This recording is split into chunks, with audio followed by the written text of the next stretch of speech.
Para determinar la base imponible, el punto de partida es el resultado contable.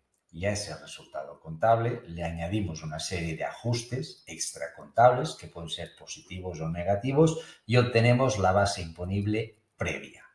Con lo cual, para llegar a la base imponible final y definitiva, tan solo nos queda la compensación de bases imponibles negativas. Vamos a ver en qué consiste esto de la compensación de bases imponibles negativas. Básicamente lo que son es ejercicios anteriores, declaraciones de impuestos de sociedades de ejercicios anteriores, donde al llegar a la base imponible nos ha dado como resultado una pérdida. Sabemos que en el impuesto de sociedades, si hay beneficio, pagamos impuestos, si hay pérdidas, no pagamos impuestos. ¿Estas pérdidas se pierden? No, la propia normativa nos dice que podremos compensarla en el futuro con bases imponibles positivas. Vamos a ver de qué manera.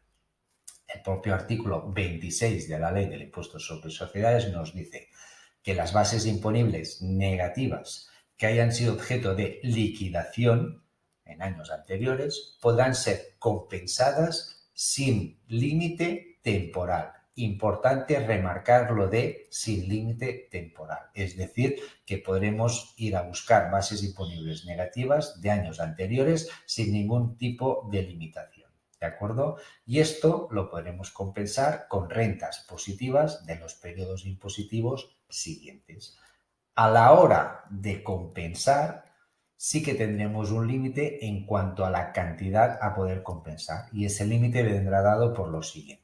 Será del 70% de la base imponible previa a partir del 2017 en adelante y será del 60% en el año 2016. Para los años anteriores no había límite alguno.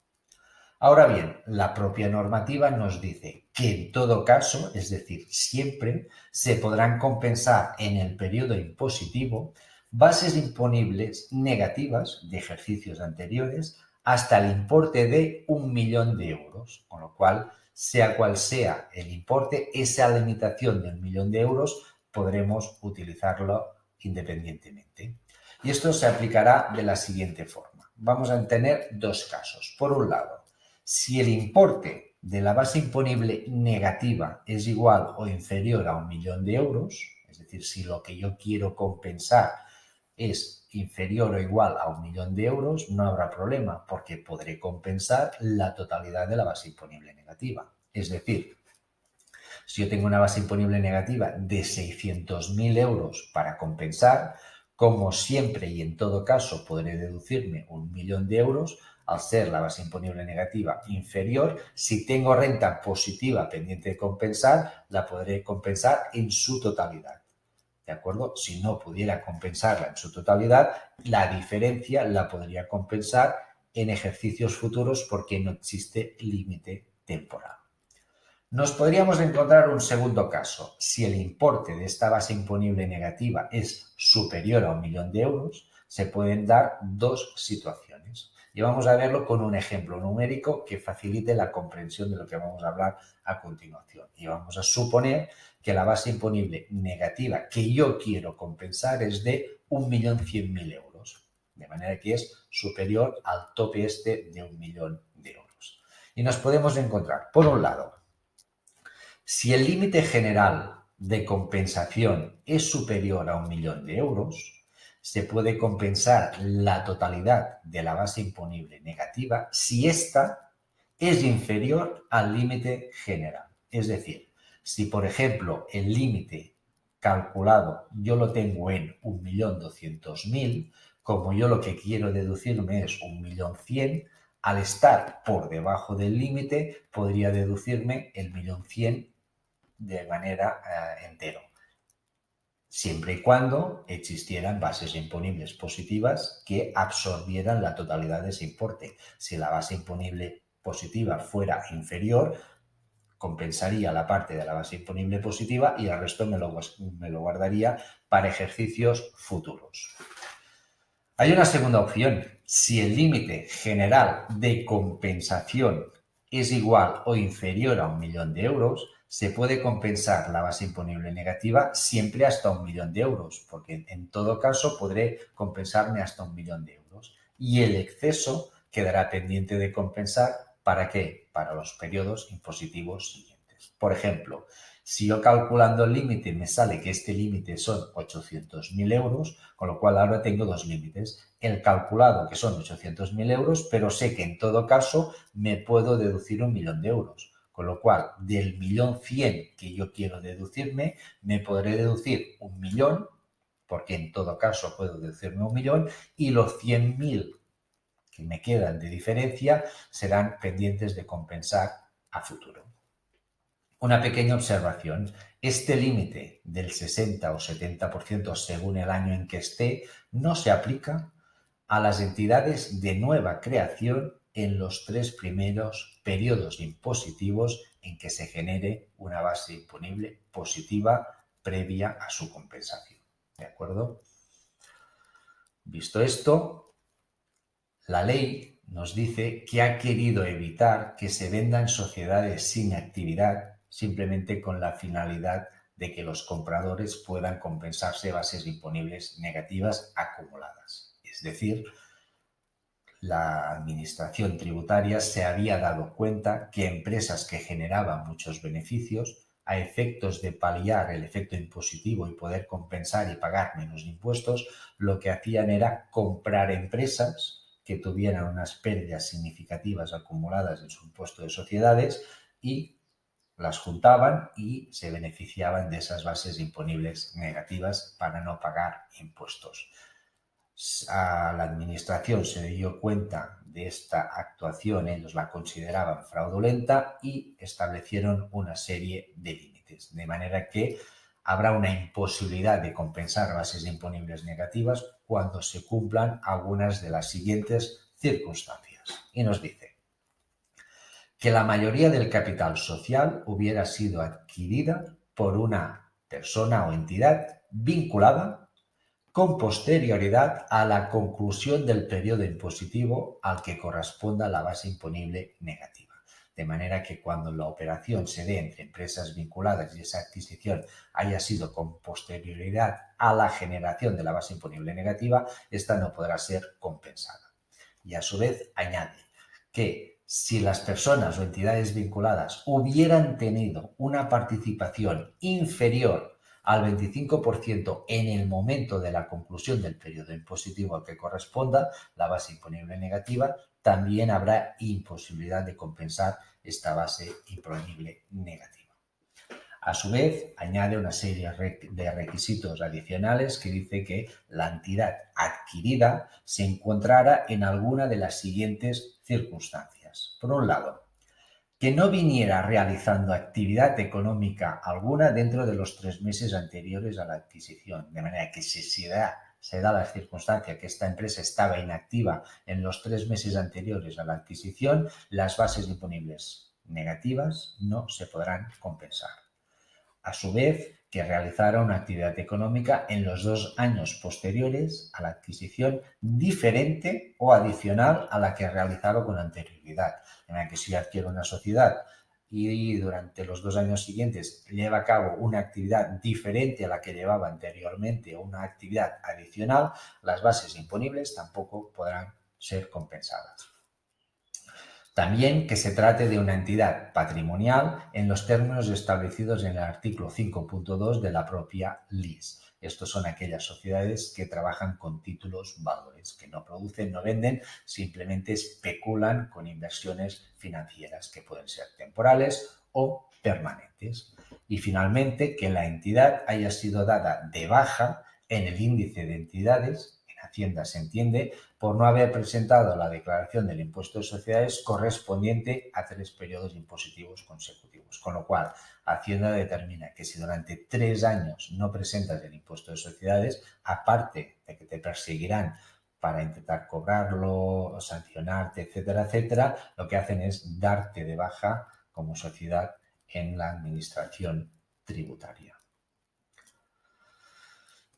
Finalmente, y para la compensación de bases imponibles negativas, decimos que los efectos para que la administración tributaria pueda compensar o pueda de alguna manera realizar una comprobación de esas bases imponibles negativas, estas prescribirán a los 10 años. Es decir, hemos dicho anteriormente que no existía ningún tipo de límite para coger bases imponibles negativas de años anteriores y ponerlos en el impuesto de sociedades de este año. Ahora bien, para que Hacienda pueda comprobar estas bases imponibles, cuando hayan transcurrido 10 años, recordaros que los actos con Hacienda o la Administración Tributaria prescriben a los 4 años mayoritariamente. Pues para la compensación de bases imponibles negativas, estos prescribirán a los 10 años. Ahora bien, existe truco. ¿Cuál es el truco? El truco es el siguiente.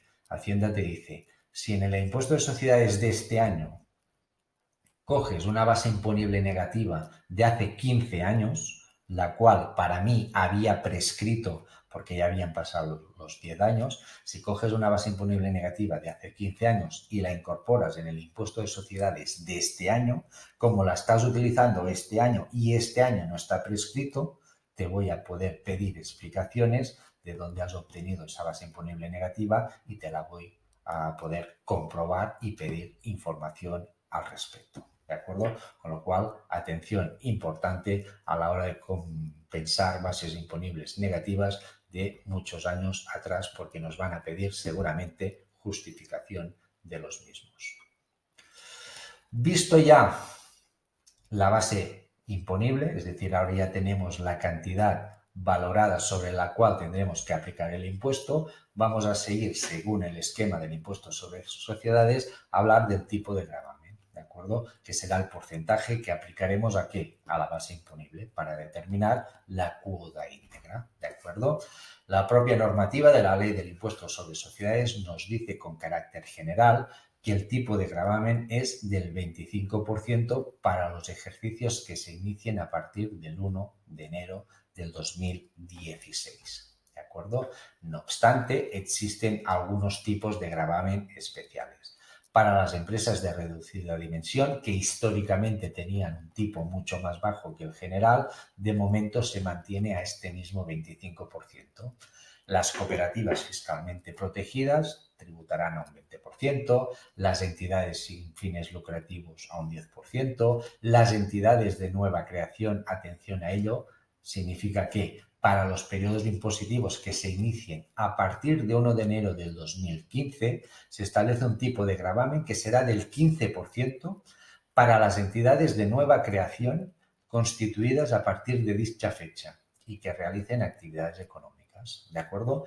Y es importante resaltar lo siguiente, que resulta aplicable en el primer periodo impositivo en que la base imponible resulte positiva y en el siguiente. Es decir, que si esta empresa de nueva creación tiene 3 años pérdidas y en el cuarto genera una base imponible positiva, esta base imponible positiva tributaría al 15% porque es el primer año donde obtiene una base imponible positiva y todavía le quedará un año más.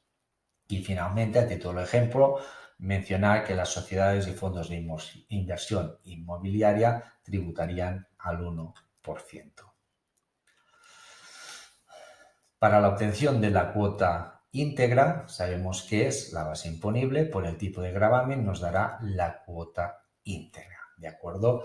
Es decir, que es la cantidad que resulta de aplicar a la base imponible este tipo de gravamen que hemos visto anteriormente. Ahora bien, cuota íntegra no significa deuda tributaria, ya que sobre dicha cuota va a proceder practicar una serie de deducciones, bonificaciones, etcétera, etcétera, que lo que normalmente harán es minorar esa cuota íntegra hasta convertirla en el líquido a ingresar o a devolver, tal como vemos en el esquema. Por lo tanto, vamos a centrarnos primero en las bonificaciones, ¿de acuerdo?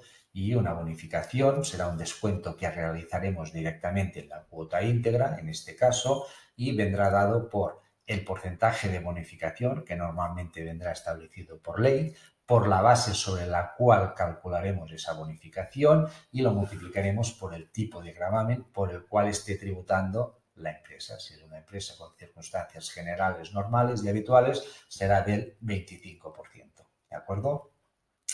Actualmente, la ley del impuesto sobre sociedades recoge dos tipos de bonificaciones: servicios prestados de manera pública local y las actividades en Ceuta y Melilla. Ahora bien, nos dice que algunas de las bonificaciones que existían anteriormente subsisten, dado que aún existen empresas que realizan a cabo esas actividades, que se estaban beneficiando en aquel momento de estas bonificaciones y todavía prosiguen, como son las cooperativas fiscalmente protegidas y determinadas entidades que desarrollen actividades en Canarias, ¿de acuerdo? De manera que vamos a ver así un poco por encima estas 4 bonificaciones.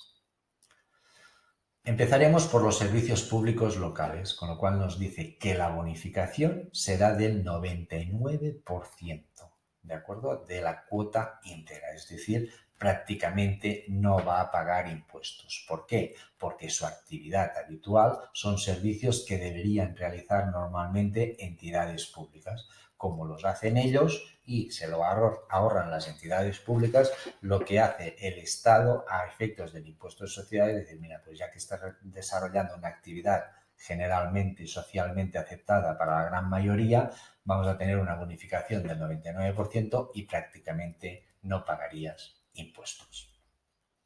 También existen bonificaciones de actividades en Ceuta y Melilla y esas bonificaciones serían del 50% de la parte de la cuota íntegra, ¿de acuerdo? Y en concreto será para aquellas entidades españolas que tengan su domicilio fiscal en Ceuta y Melilla, o bien entidades españolas que, no teniendo su domicilio fiscal en Ceuta y Melilla, operen en dichos territorios a través de un establecimiento permanente o bien una sucursal. O finalmente, entidades extranjeras no residentes en España que operen en Ceuta y Melilla a través de un establecimiento permanente. Todas estas rentas generadas en estas particularidades tendrían una bonificación del 50% de estas operaciones. En tercer lugar, las cooperativas fiscalmente protegidas, con lo cual diríamos que como norma general estas cooperativas gozan de una bonificación del 50%, que podría ser superior si estas cooperativas de trabajo asociado, por ejemplo, podrían tener una bonificación del 90% durante los primeros 5 años de actividad social, siempre que sean integradas al menos un 50% de sus socios fueran discapacitados y que estos socios, en el momento de constituirse la cooperativa, se hallasen en situación de desempleo, con lo cual la bonificación del 50% podría pasar a un 90%. Y también podría haber un porcentaje de bonificación del 80% para las cooperativas agrarias especialmente protegidas. Finalmente, para acabar, las bonificaciones para determinadas entidades que desarrollen actividad en Canarias. De manera que aquí habrá una serie de bonificaciones que podrán ir del 50% al 90% según la actividad que lleven a cabo en Canarias, si es de producción propia o bien porque de alguna manera procede la explotación de servicios regulares entre las Islas Canarias y entre estas y el resto del territorio español. De manera que estas bonificaciones, su objetivo sería minorar la cuota íntegra obtenida después de aplicar el porcentaje del impuesto sobre sociedades sobre la base imponible.